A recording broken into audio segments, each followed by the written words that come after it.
So excuse the poor light quality, but you can see it's dark outside, and that is because it's about 3:30 in the morning and I'm just in the final run-in on the Melbourne Cup. I will get up in the middle of the night to trade a horse race, but especially something like the Melbourne Cup. So yes, it's true. I get up in the middle of the night to have a good look at Australian racing. And why do I do that?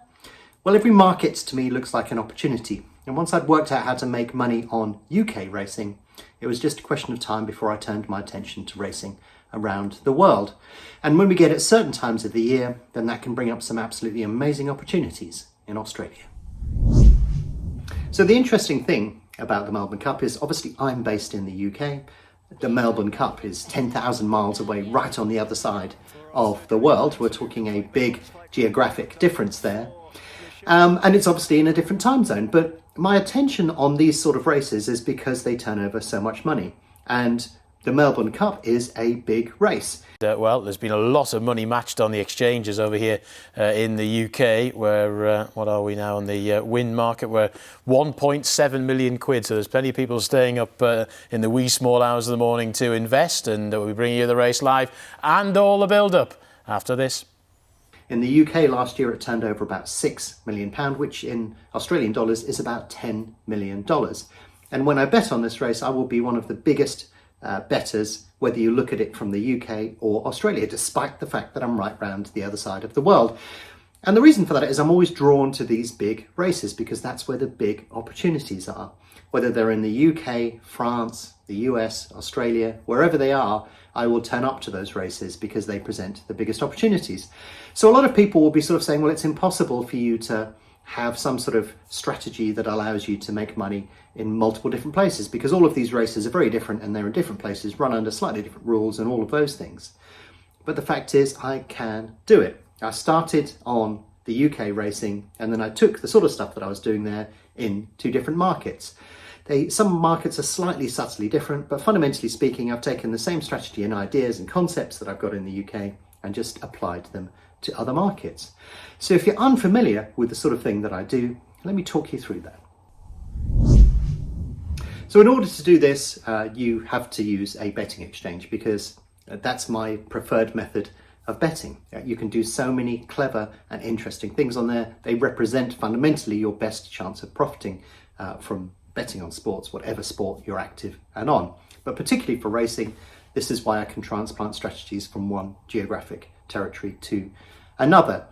And basically the way that I do this is I'm not actually betting on the outcome of the race itself. I'm fundamentally backing and laying, and I'm looking for how the odds are likely to move within the market. So if I think that a horse is going to attract interest and be heavily bet, then I will basically back it at one price and lay off that bet at a later date. It's a bit like trading on the stock market. On the stock market, you buy and sell at different prices and net the profit between the two. On a betting exchange, you back and lay at different prices and net the profit between the two. And that's why I've got a strategy that can transplant across all of these individual markets. And the thing that's of most interest to me all of the time is where those big races are, because they drive the largest amount of volume in the market. And by volume, we mean the amount of bets that are getting matched. And if you get a large number of bets getting matched, the market becomes liquid and that makes it very tradable. So if I have all of those conditions in place, then I will actively trade those markets, and I'll use software like BetAngel to do that. Now, the way that I do that and the sort of things that I look for are similar across a number of different markets. So let's examine the sort of thing that I'm likely to be doing. So you may be interested to know that I haven't even looked at the Melbourne Cup market this year. And in fact, my racing knowledge is so strong that I actually have no idea which horses are running in this year's Melbourne Cup. And you're sort of thinking, well, how can you make money without that knowledge? Well, because I'm trading price movements, I'm really looking for other things to do with the market. So, are there red hot favourites? Are there stories revolving around certain horses within the race? And I will look at the race card as we begin to approach the race, because I'm also looking at things like, do horses prefer certain types of going? And the reason that I'm looking for that is because I'm looking also at the weather. I'm looking at pretty much everything other than pundits and commentators' opinions, effectively. And all I'm trying to do is form an opinion as to where I think the money is going to be going within the market. If I think that something's going to be backed, if there's going to be a lot of interest in a particular horse, then I can basically back it at a higher price and trade out at a lower price. But I'm looking for all of those sort of biases. Some of them are behavioural biases, some of them are biases to do with the market or where the odds must adjust, because you can't tell a horse specifically what to do when it approaches the race. You can't give it a game plan. So therefore people are discounting all sorts of things into the market as the race gets nearer and nearer. And if the ground starts to get heavier, it's going to favour some horses over the others.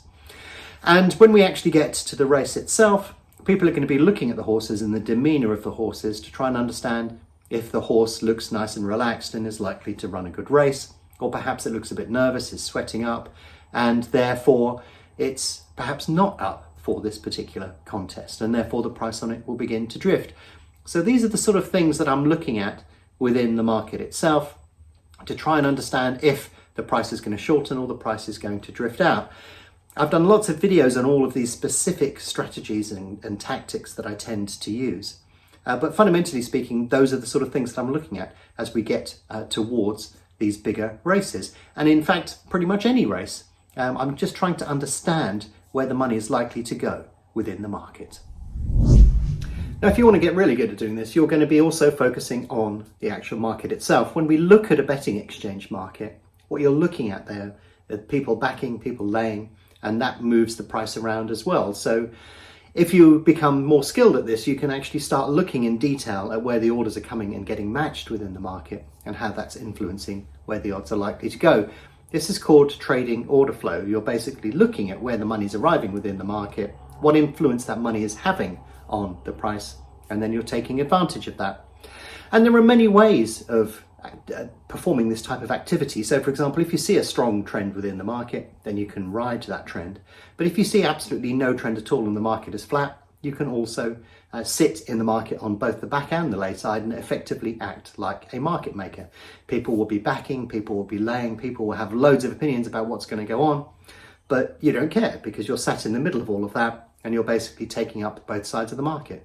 All of these sort of things are perfectly possible when you're trading on a betting exchange. So the theory sounds great, but does it actually work? Well, yes, it does. Over a large number of years now, I've been able to clock up some pretty impressive results on the Melbourne Cup.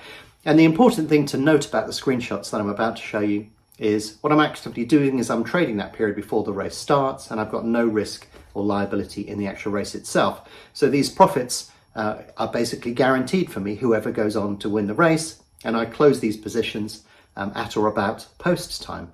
So this money will be credited to my account regardless of who goes on to win. I can sit back and enjoy the race. But it's important to note here that this is a skill that I've built up over many years. You can't expect just to turn up, press a few buttons and make loads of money. You've got to work at it. It's just like anything else, like learning how to play a sport or a particular job. You've got to start at the lowest level and gradually build your way up. And it's likely that when you first start, you probably won't be that good at it. However, I have produced loads of videos and advice, and we also have a very active forum where you can talk to other people about this and about strategies that they're using or suggestions for individual markets, and have a general discussion about things that are going on at any particular time of the year. And there will be loads of people who are going through the same thing to talk to. So yeah, it's certainly a strategy that is very effective and works very well, but you've got to be prepared to be able to work at it. So hopefully this year, the Melbourne Cup is going to be a success as it has been in prior years, but you can never guarantee it. You just don't know how things are going to unfold on the day, but I will give it my best shot. So think about me when I'm up in the middle of the night actively trading this, and at 4 a.m. in the morning I will have closed my position and hopefully walked away with a decent profit. And if you're in Australia, think of me 10,000 miles away actively trading this famous race that is such a highlight of the Australian racing calendar. But maybe you don't have to think about me being 10,000 miles away. Well, here I am. I'm half an hour before the first race on Melbourne Cup Day. I need to get out the hot tub and actually get ready for this first race. I'm cutting it a little bit too fine, but it's something that I always dreamed of doing, being able to relax and enjoy myself, as well as being able to make money from trading. And for most people that's a sales pitch or something, but this is actually reality for me. And I wanted to record this moment because when you've worked hard for many, many years, you deserve to have little moments like this.